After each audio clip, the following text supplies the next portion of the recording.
Okay, here's my attempt to do a quick video on the installation of the Ghost rocket. Listen, I've already installed and fitted it, but I'll go through the steps I took to get the part installed. Here is the box that comes in, and here's the part. Mine's already ground down. I'll note some of the obvious differences after I pull the stock Ruger part out. So let's go ahead and get that started. And I'll try to do the best I can. Working with the camera like this is kind of awkward, working with the gun and the camera tripod setup I have.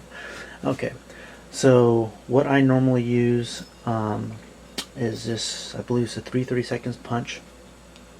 I may sometimes use this narrower punch for a spring or two inside the gun. And this one I'll use if I need to drive any kind of force or use this larger surface to drive a particular pin in actually. Okay. So first go ahead and field strip the gun, but there are already numerous videos on field stripping the SR9 on YouTube. I'm not going to bother adding another one. All you need is your frame, so I just go ahead and set my slide and slide stop takedown pin aside. You're going to remove these 3 pins right here, which remove the cam block, which allows the cam block to come free, and this pin right here, which allows the firing control housing to come free. So what I recommend, particularly if you're just starting out, is to use some kind of improvised bench block if you don't have an actual bench block, mainly because if you're driving these pins out onto and you try to do it on a hard surface, it's not going to go anywhere. So you can just set it on like this, support the frame of the gun, and then drive the pins out. You're going to drive them out from right to left, referencing the muzzle as the front of the gun, or the dust cover as the front of the as front. So what I typically do is take this pin out first. See if I can do it without the block in the air here. So I'll go ahead and get it started. And there it goes. What I like to do is keep them in some sort of order on the surface I'm working on, because the right pin has to go in the right hole in the right orientation. This groove fits in a pin retainer that's in the cam block that we'll see in a minute. So I'll go ahead and set this one there. Move the second one.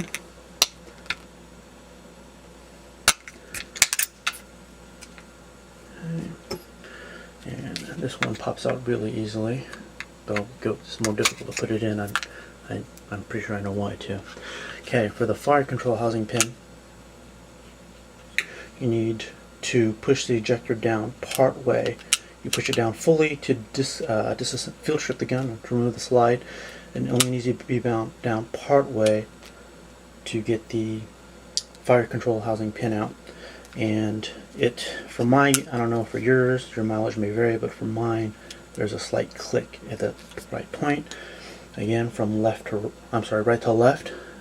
I hope I didn't say left to right earlier. For all these pins, right to left, it comes out really easily once you have that done.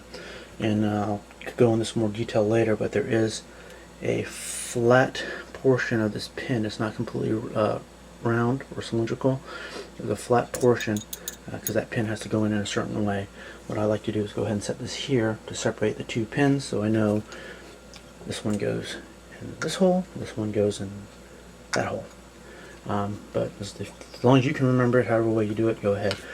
When you take the cam block out, be very careful. I like to place my thumb over the edge here of the rail as I pull it out, because that pin right here, this pin retainer, let me get my smaller punch, see if I can get close onto it right here, can pop right out, and that is very hard to find in a carpet. So I go ahead and remove it. Don't trust it to stay in there because it's just slight spring tension that keeps it in there. If you try to trust this to stay in there, you're going to lose it. So go ahead and set that aside as well.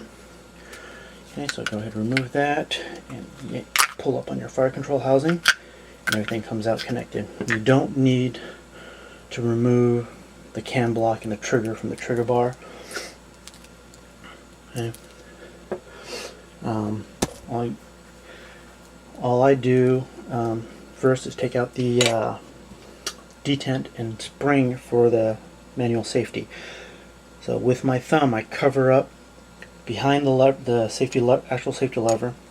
I pull up this way slightly and then pull down, and you can hear and feel that detent pop up. If you don't do that, it will go flying, and that's something else that you can lose in your carpet. This is a very, very small piece. So I'll set that within the little modified cam block here so I don't lose it. Okay, you can take the safety on, leave it off, take it off, leave it on, it's up to you. It does help because it keeps this group together. Okay, here's your trigger bar.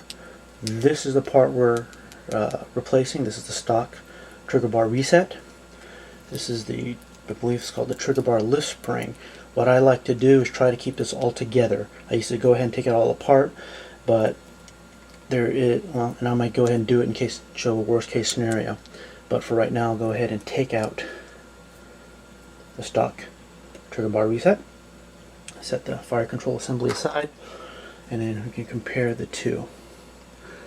The easy visual and obvious differences you can see are the channels in the Ghost rocket, which are basically supposed to be debris channels, so if you get any grit or dirt between the trigger bar and the trigger bar reset, it'll slide into these channels and keep your trigger from getting really cruddy. And then obviously this bit right here, which is called the trigger control tab, this is the part that needs to be fit. It grinds down and controls the reset and over travel with this tab right here, but it needs to be fit for your gun a bit at a time, so you will become expert at disassembling the gun to this level, because you're going to have this part in and out testing it. Okay, so I'll go ahead and see how many minutes I have here. I think I'm good, and I'll talk briefly about grinding this down now that the gun's apart, and also show this bit disassemble a little bit further in case it flies apart on you while you're installing your own Ghost. Okay, so what you need to do is grind down this trigger control tab. Get some contrast here. Stone it, file it, Dremel it, whatever you do, be very careful. You only want to take off a little bit at a time, about 1/100th of an inch at a time.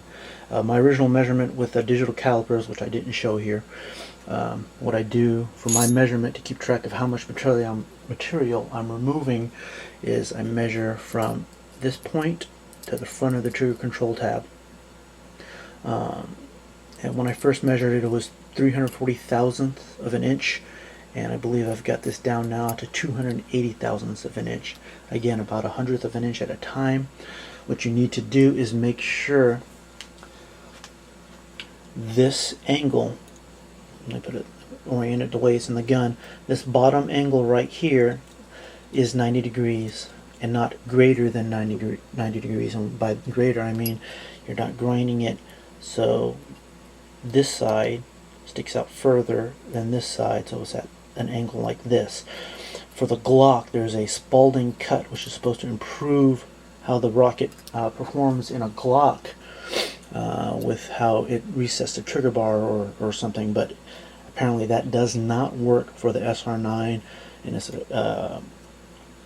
I have a feeling that if you tried that, or if you did it accidentally by not making sure that this angle is 90 degrees or square, you can have the trigger bar bind on this trigger control tab here, and you'll have reset issues, possibly doubling, basically a bad day of shooting.